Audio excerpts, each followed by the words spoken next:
chair a little. There we go. If you're just joining me, welcome. You're going to need a chair today, and this is just a folding chair, any kind of chair, but no arms, so that you can sit in the middle of the chair. I think I'm going to move the camera back a little bit. There we go. All right, Joyful's joining us today. Come here, honey.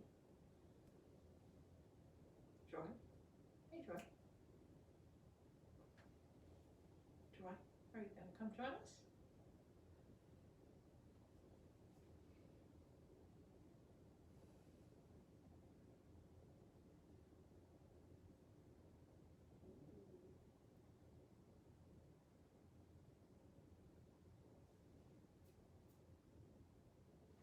Hey. Yeah?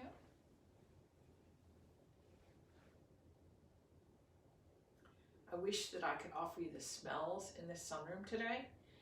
There's a name for the smell of freshly watered plants, and it's petrichor. And I watered the plants this morning, and it smells wonderful in here. It just smells like grateful plants. I love being in this sunroom. It's not quite as bright today because it's such a gloomy day outside, but the ice is gone, so that's good. We have Joyful with us. And yes, that is a hose sitting next to me because this is a sunroom and I have lots of plants in here. So I'm just going to wait until 1/4 so that people can join us if they wish. And if you're just joining me, remember that you need a chair for today's practice.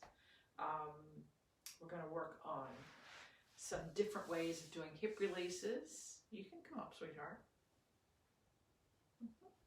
Yeah.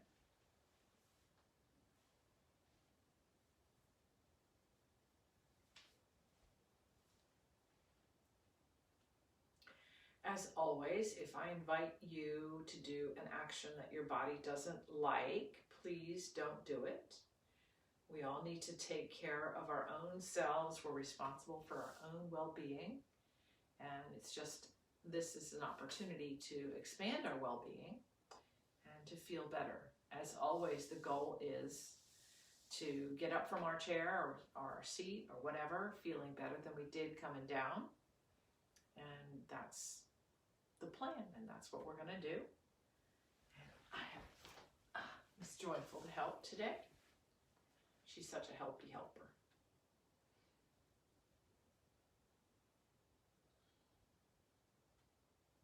She was an orphan, and she was bottle raised, and her foster mother was very disappointed that she didn't join us right away last week. She watched just to see Joyful. And Joyful did make an appearance, but it was later in our practice. She's here now. She's very excited. Not always a good thing to have an excited cat as part of your practice.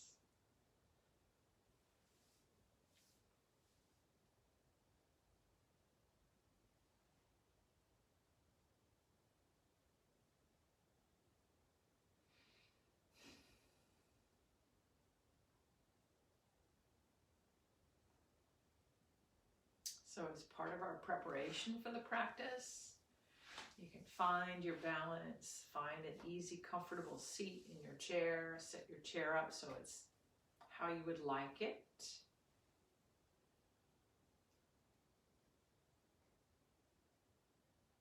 I'm going to guide us through some different movements. And again, if you're just joining us or you're joining us for the first time, please don't do anything that your body doesn't wish you to do. I'm going to invite you to do some movements that some will be comfortable and some will be uncomfortable, and nothing should be painful. So nothing in the practice should be painful, and if you find discomfort or pain, please stop doing whatever the action is and back up to some place that does not cause pain or discomfort. All right, we'll go ahead and get started. So have your feet comfortably grounded on the floor underneath you, so your ankles are directly underneath your knees. Hands can rest on your thighs if that's comfortable for you, either palms down or palms up. Shoulders hang loose and down. Close your eyes if that's comfortable for you. Allow your breath to become deeper, softer, as you come into the presence of your practice.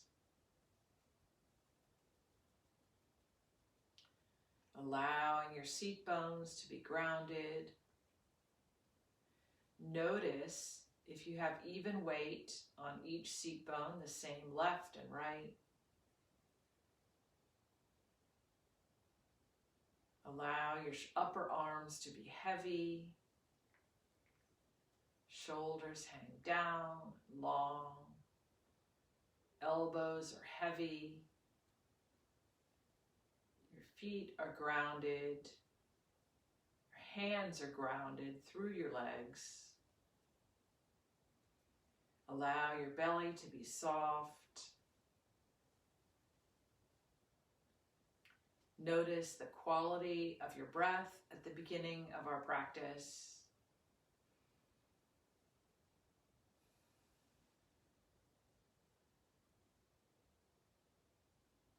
Notice the quality of the muscles of your thighs. Are you gripping or holding?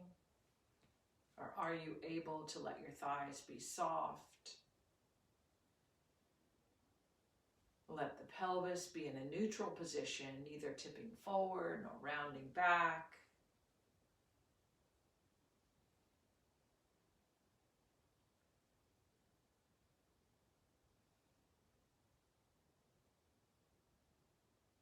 Just appreciate this time that you've set aside for yourselves today.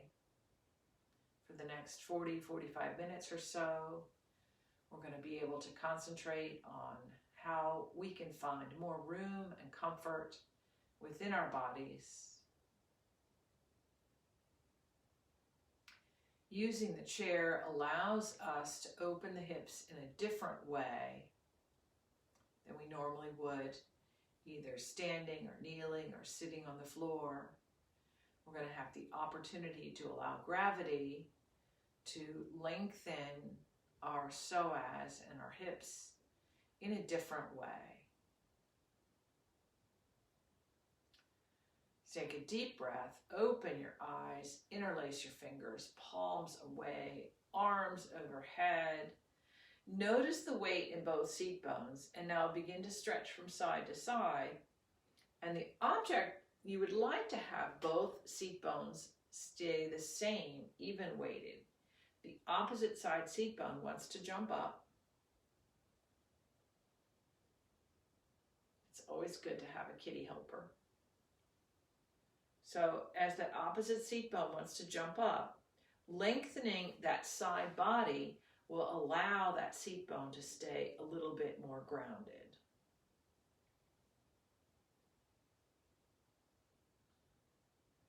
The more you can lengthen that side waist, side ribs, the easier it is to retain balance in your pelvis.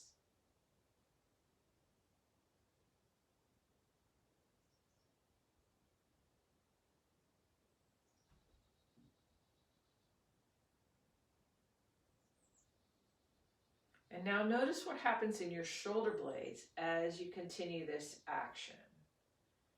Okay, so the side that you're going toward, the opposite scapula, the opposite shoulder blade, is willing to climb up the rib cage a little bit, and then this side, the lower side, the scapula slides down a little bit.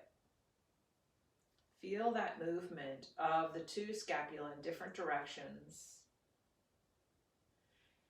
And as you become more mobile in the shoulder blade area, that allows you to release any tension in the upper thoracic, particularly in the trapezius area.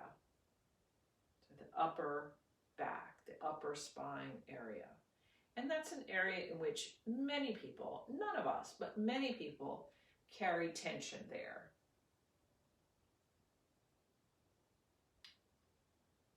if you end up sitting at a desk or at a keyboard for any length of time, that area tends to get tight, the muscles shorten, and when the muscles are tight, it reduces circulation in that area, and it can make your hands cold. And as we do this action, you're going to notice what happens to the temperature of your hands. So this is a cold, raw day here in North Carolina. I was outside for many hours this morning, and I got cold, and now I'm not so cold.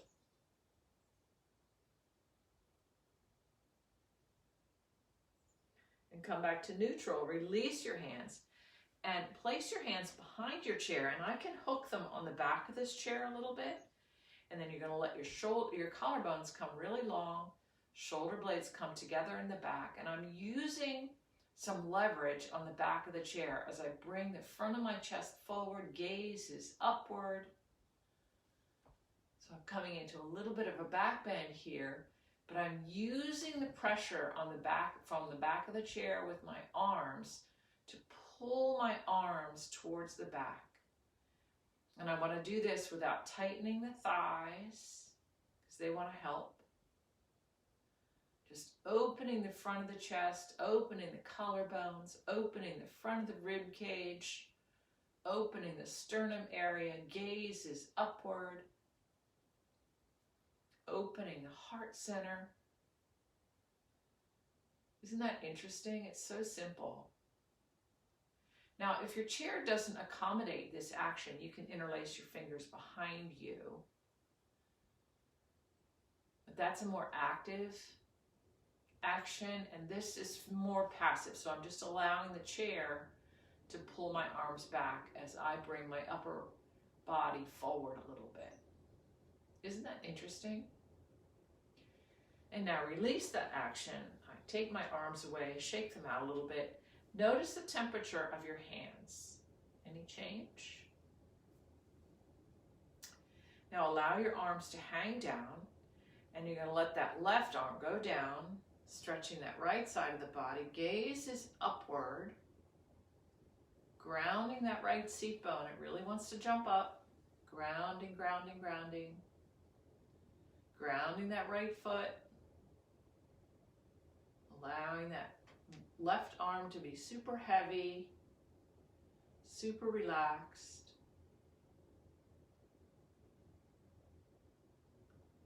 And we hold this for several breaths, and it really starts to lengthen the very bottom connector between the spine and the pelvis, which is your iliacus and your quadratus lumborum. That area starts to really open, that side waist area. Isn't that interesting?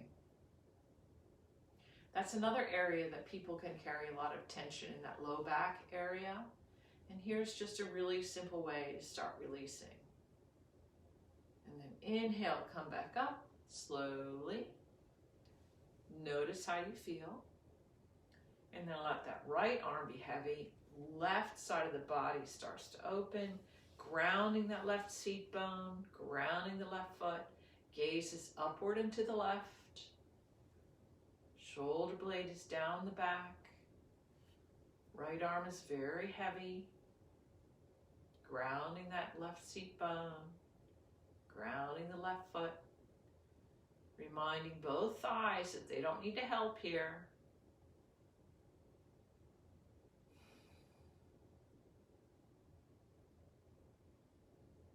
Isn't that interesting?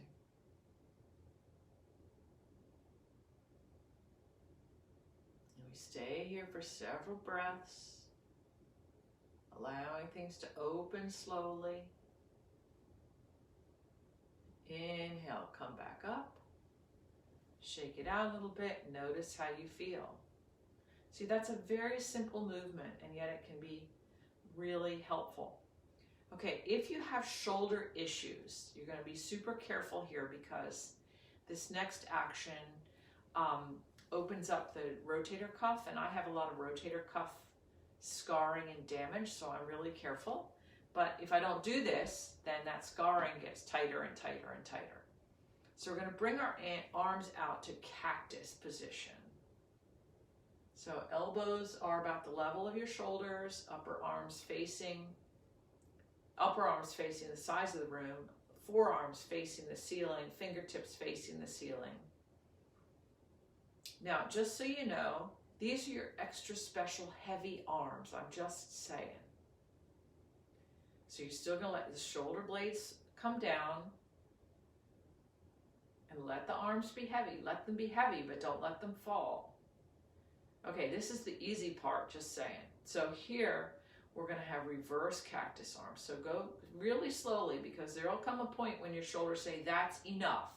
And listen to them. Don't go any farther than that. Okay, that's about as far as I can go.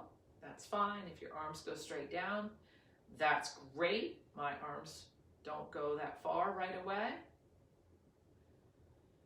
So this is a real big opener for that rotator, that whole rotator cuff area. Be very respectful of your shoulders. Okay, so my shoulders say that's enough. All right, so now we come back to cactus arms. And suddenly that feels easier, doesn't it?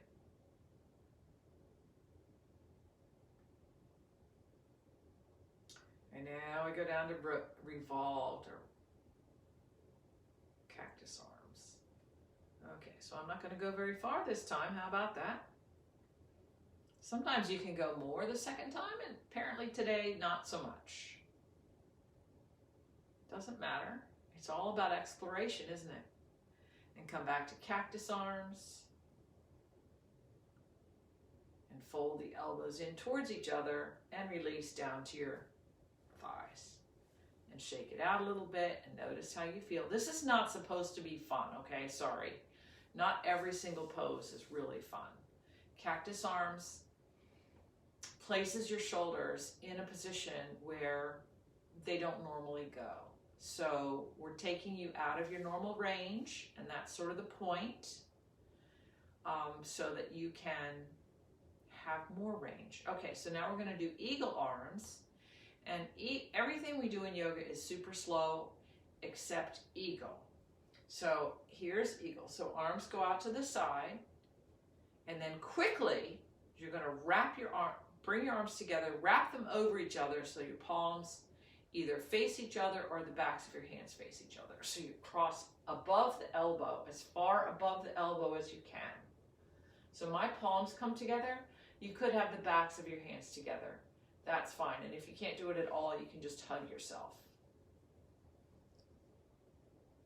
And from here, you can move your elbows up and down. And this is a really nice opening for the upper back area, for the upper trapezius area.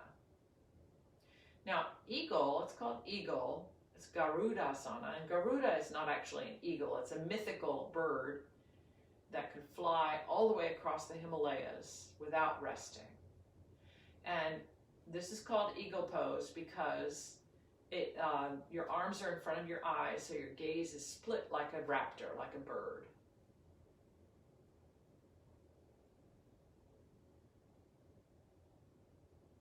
Now, notice which arm is on top. I didn't specify. And guess what? You always do the easy one first. So notice which arm is on top. Release your arms back out to the side. And now cross the other one on top. And this one will feel weird because you always do the easy one first.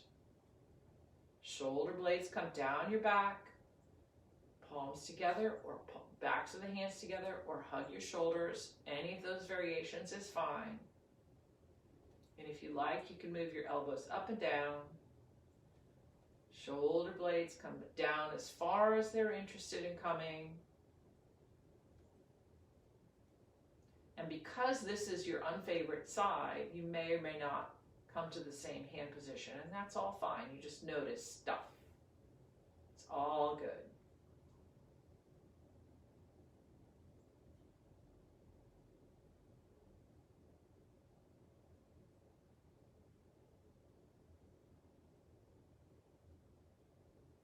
And now release, let your hands come down to your thighs, shake it out. Notice the temperature of your hands. Any warmer now? Isn't that interesting? So we haven't done anything to the hands except When you release the upper trapezius area, it increases circulation all the way down to your fingertips. Okay, there's a leg position that goes with eagle, and I'm going to specify this time. So you're going to take your left leg and place it over the right leg.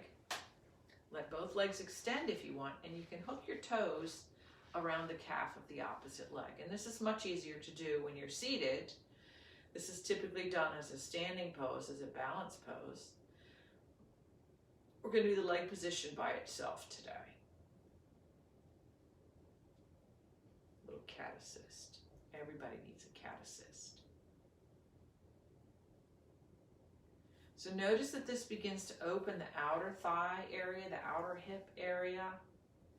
If you're tight in the IT band, this can help release that.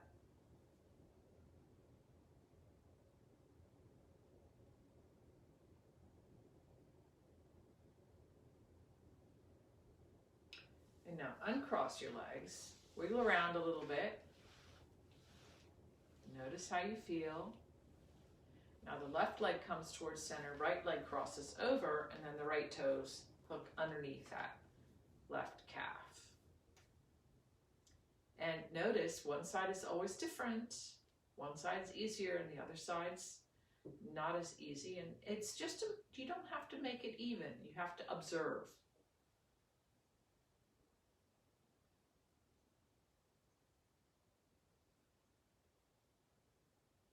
Notice your breath. Your breath should not be disturbed.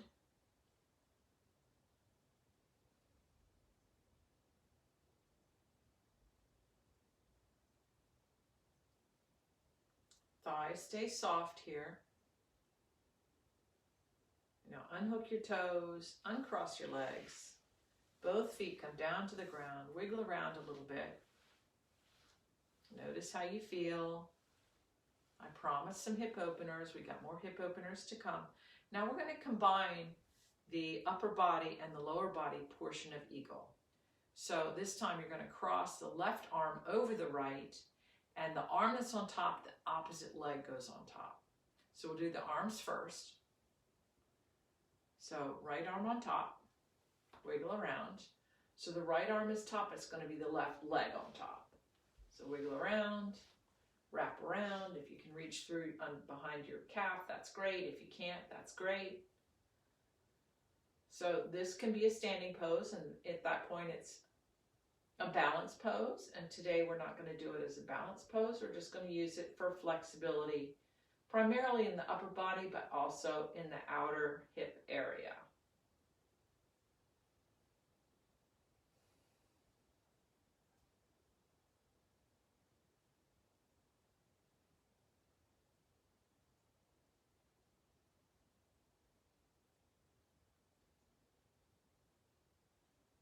Shoulder blades stay down the back. Gaze is soft. Breath is easy. And release the arms. Release the legs. Wiggle around a little bit. So now we do it the other way around. So left arm gets on top. Right leg is on top. Wiggling the feet around.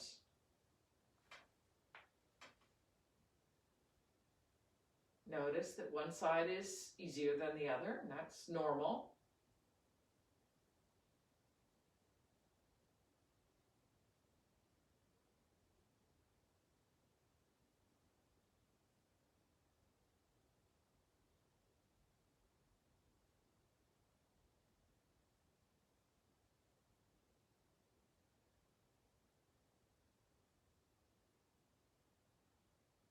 Release the arms. Release the legs, both feet on the floor, wiggle around, notice how you feel. So chair yoga doesn't mean, oh my gosh, this is so much easier. It's still a real practice. All right, so I promised you some hip openers. We're going to do hip openers. So you're going to scoot over to the right side of your chair, hold onto the chair. So you're going to let that right cheek come off and let that right thigh point straight down towards the floor. Now, if you're tall like me, I could reach the floor. That's not the point. I want the heaviness of the thigh to be pulling the front of the hip open. And you can hold the back of the chair. Please don't fall over. If your balance is good, you could not hold on, but you want to make sure that you're really stable and allowing that right thigh to lengthen and soften. Bring your pelvis back a little bit so that you really feel first the quad on the outer part of the thigh, but then eventually we're going to be here long enough, hopefully, that you can get to the psoas, which is really deep. The psoas originates on the spine at about the area of your solar plexus, crosses the hip joint, and inserts on the femur. It's a very long, skinny, powerful muscle that often gets short and stays short in people who sit in furniture like us. People who are in cultures that don't sit in furniture tend to be much more open in the psoas and hip area. But in our culture, we sit in chairs a lot. So just allowing the weight of that thigh to pull down. Pelvis rocks back a little bit, belly button towards your spine. Just allowing things to soften on their own. Allowing gravity to help you. So typically when we do hip openers, either kneeling or standing, there's a strength component to it. And by using the chair, I've taken balance and strength out of it so that this is just a passive, quiet, internal stretch.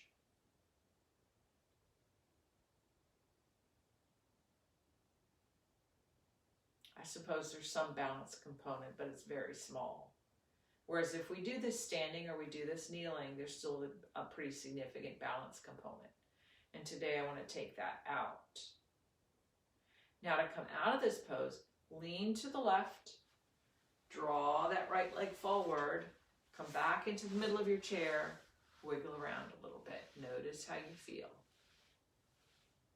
Notice how your two hips feel right now. So I feel a lot softer, looser, longer in that hip that we just stretched. So now you're going to scooch over to the left side of your chair. Hold on. Let that left leg fall down. Foot points straight back. You can either have your toes tucked or you can have them flat, doesn't matter. Pelvis comes back towards the belly button towards the spine, allowing first the quadricep on the outer thigh to open. And as that releases, you may be able to feel that psoas, which is very deep, originates on the spine in the area of the solar plexus. The long skinny guy comes down, crosses the hip joint, inserts on the femur, the thigh bone. So gaze is straight forward, pelvis comes back a little bit, just allowing the weight of that thigh to pull, to offer some stretch, to offer some release to that. First of all, the outer thigh, and second, the inner portion, which is the psoas.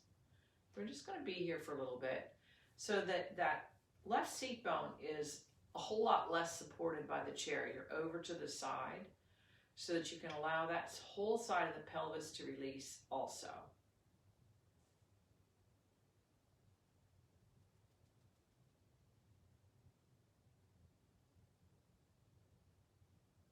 Breath is easy.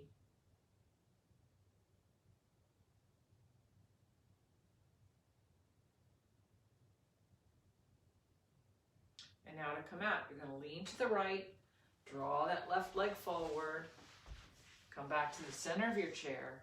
Both feet are grounded, wiggle around a little bit. Notice how you feel.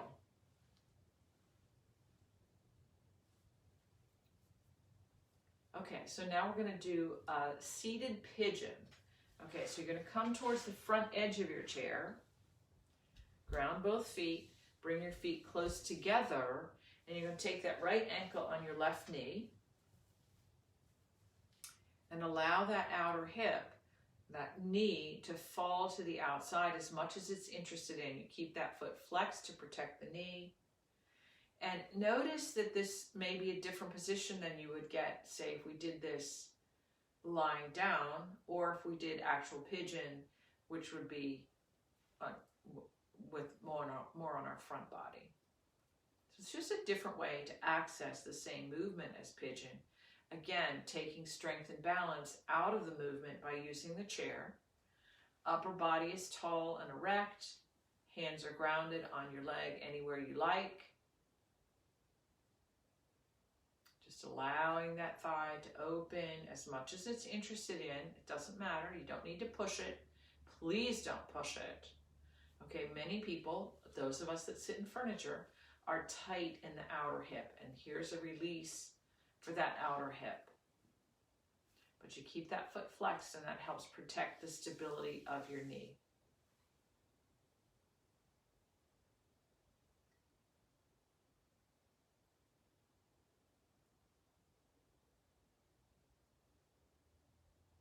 Now, if you would like a little bit more oomph, you can come forward any amount, recognizing that none is an amount, okay? So coming forward really intensifies the release on that outer hip. So you get to decide how much you like. I'm not in your living room. Yoga Journal is not observing this video. This is just for you. It's your practice. Make sure it's something that you feel benefit from. If your breath is disturbed or your eyes pop out of your head, you need to back out, okay? Because it shouldn't be painful. It shouldn't be, this should be deliciously painful, okay? It should feel productive. It shouldn't be, oh my God, is it over yet, okay? Then you need to back out. All right, and now we will back out. So you come out and with great loving kindness, release that foot back down to the floor, wiggle around, notice how your two hips feel. Okay, so my pelvis is saying, gee, I wish you would open the other one. So let's do that. So bring that left ankle onto your right knee. Flex the foot to protect the knee and allow that left leg to drop out to the side as much as it's interested in doing. You do not need to push it, okay? Just the weight of your thigh is plenty of opening. We can use the long leg bones as levers and really crank that hip. That is not the goal. The goal is to open the joint gradually, slowly, mindfully, carefully, thoughtfully over time. Okay, so where you are today is probably different than you would have been 6 months ago, and it's probably different than where you will be in 6 months. And our goal today is just to find out where the edge is today. And by giving it some time to release, maybe there's a little bit of release today, hopefully. And then if you wish to come forward any amount, that's great. If you don't, that's great. Knowing that none is an amount, okay?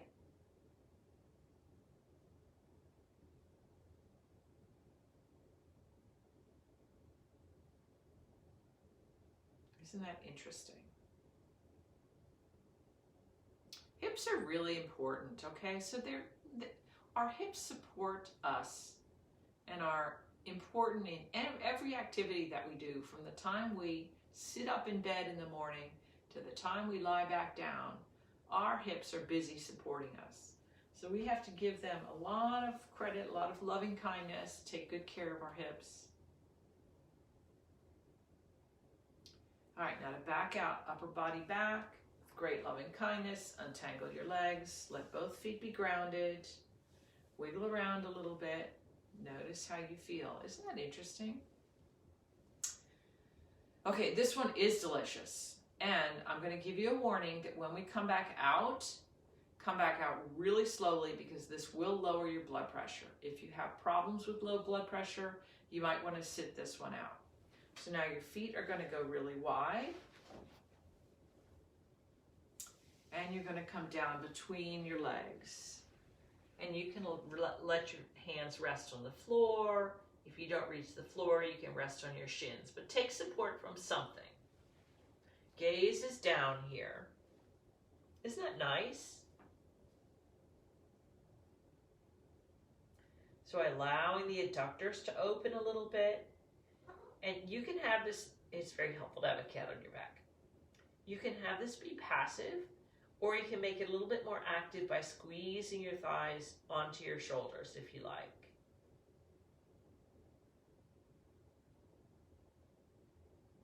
Or if you want, you can have a cat sit on your back and put a little bit more pressure on your back.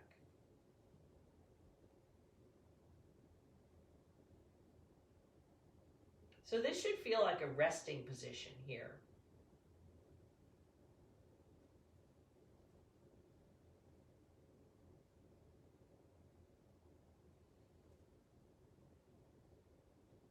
Isn't that interesting? So as we stay in this pose a little bit longer, maybe you come down a little bit lower, maybe not, but maybe.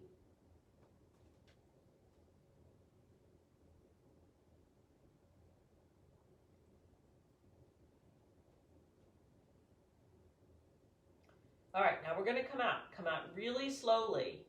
Walk your hands up your legs, okay? Your blood pressure is down now, so come up really slowly. Very slowly, head comes up last. If you feel a little dizzy, that's your blood pressure. Okay, so if you're concerned about your blood pressure, you go to the doctor and he's going to check your blood pressure and you get a little bit, you say, oh my, I need to get my blood pressure down. You could conveniently drop a pen and have to go down and look for it. You know, and that will lower your blood pressure. Isn't that interesting? All right, now bring the feet, your soles of the feet together, and you're going to come forward a little bit. So this is in the direction of Baddha Konasana. And again, you can take support from anything except your knee. Don't put your hands on your knees. I can get my hands down to my ankles. That's great. If you can't, that's great. But don't have your hands on your knees. Back is flat, gaze is forward. And again, because we're in a chair, this does change the angle of the position. It actually makes it a little bit easier to do it in a chair.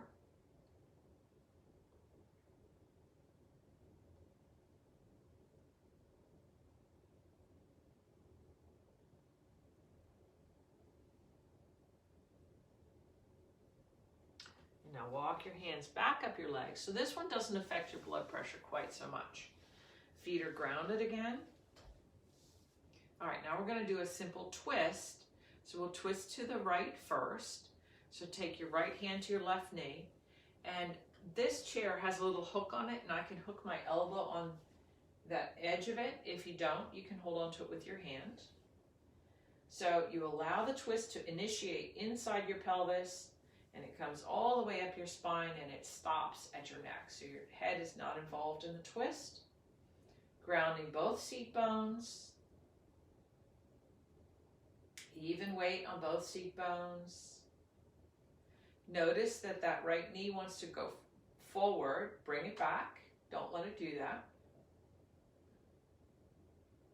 And that right seat bone would like to jump up. And you say, no, please stay grounded.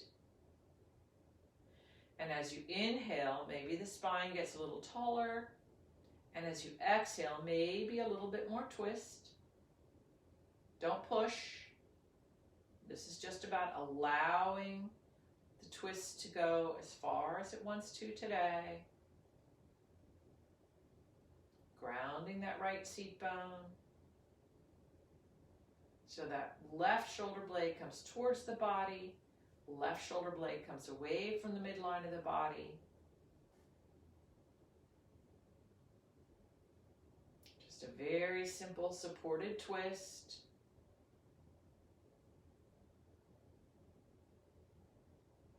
Inhale, release, come back to center. Wow, notice how you feel. Isn't that interesting? And now that left hand to the right thigh, right arm goes behind you. Twist originates inside your pelvis, comes up through the low back, through the rib cage, and stops at your neck. Your neck is not included in the twist. As you inhale, the spine gets a little taller. As you exhale, maybe a little bit more twist. No pushing.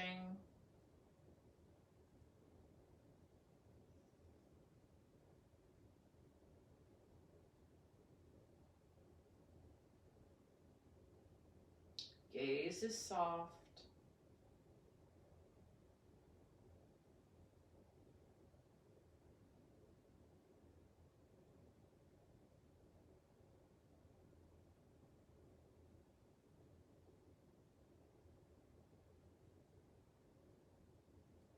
Inhale, come back to center. Notice how you feel. All right, so now we're going to do Bharadvajasanas twist or sage twist. And that's not a really helpful name for it because Bharadvajra is the name of a sage. So it's just sage twist. So you're going to take that right leg towards the midline, cross the left leg over, and we're going to twist in the direction of that top leg. Isn't that interesting? You think that's nothing, but there's something in there. And you want to ground that left seat bone as much as you can.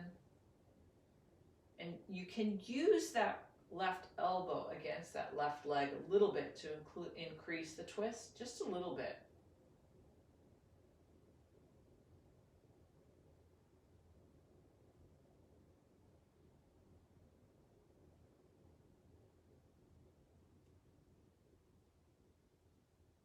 Isn't that interesting? This is a very deep twist. It doesn't look like much, it doesn't read like much, but it's pretty deep. And release, untangle your legs, wiggle around a little bit, and cross the other way. So the right leg comes over the left, right elbow can go inside that, and then a little bit of twist in the direction of that top leg. Isn't that interesting? And again, your neck is not included in the twist. As you inhale, spine gets longer. As you exhale, maybe a little bit more twist.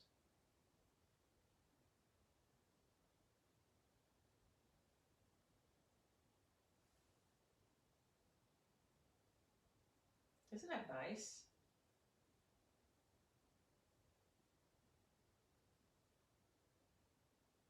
And inhale, return to center. Untangle your legs, wiggle around a little bit. Now for Shavasana, we're going to do a seated Shavasana. So you can allow your palms to rest on your thighs, either palms down or palms up.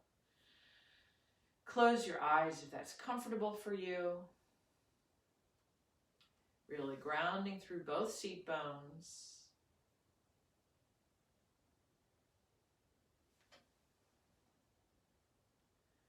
So normally we start at the head, but today we're going to start at the feet.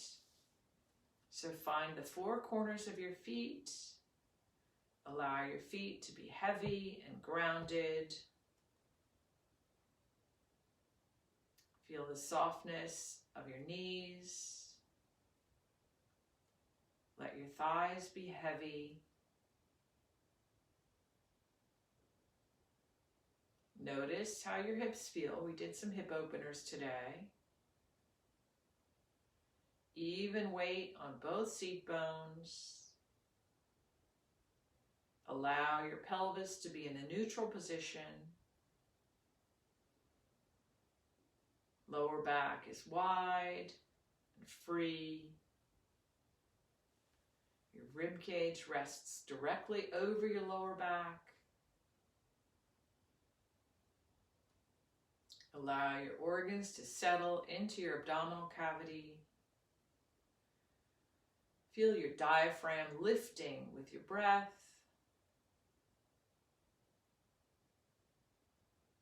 Shoulder blades are heavy. Collarbones long. Allow the weight of your upper arms to draw your shoulder blades down. Feel the connection of your hands to your thighs. Hands are soft. Allow your head to be light.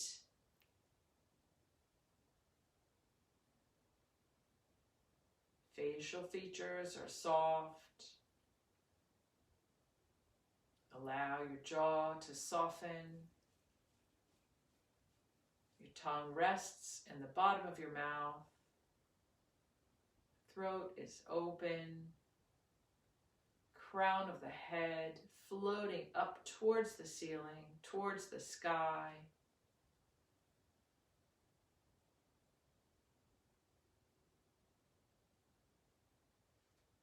And I have a little reading for us today. This is from Patanjali.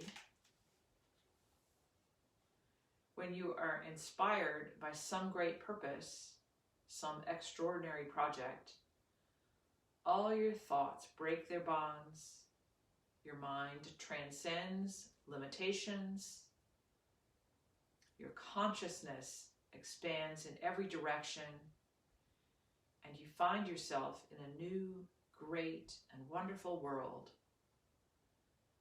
Dormant forces, faculties, and talents become alive, and you discover yourself to be a greater person by far than you ever dreamed yourself to be. When you are inspired by some great purpose, some extraordinary project, all your thoughts break their bonds. Your mind transcends limitations, and your consciousness expands in every direction, and you find yourself in a new, great, and wonderful world. Dormant forces, faculties, and talents become alive, and you discover yourself to be a greater person by far than you ever dreamed yourself to be. Patanjali was the author of the Yoga Sutras. He lived in India probably 1 to 3 centuries before Christ, and is considered the person who established the tradition of meditation. He has been described as a mathematician of mysticism and an Einstein in a world of Buddhas. Allow your breathing to be super soft and deep. Feel your belly expand with your inhale and retreat with the exhale. Really grounded in both seat bones. Upper body is tall and relaxed. The belly fills with the inhale and contracts with the exhale. The ribs lift with the inhale and fall with the exhale.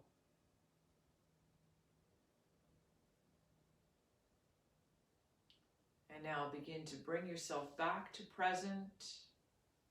Wiggle your fingers and toes. Begin small movements of your whole body. Draw your hands to heart center. Bow your head to your heart. I honor the place within you where the entire universe exists. I honor the place within you of peace, of joy, of light, and of love. I honor the place within you where, if you are in that place in you, and I am in that place in me, there can be only one of us.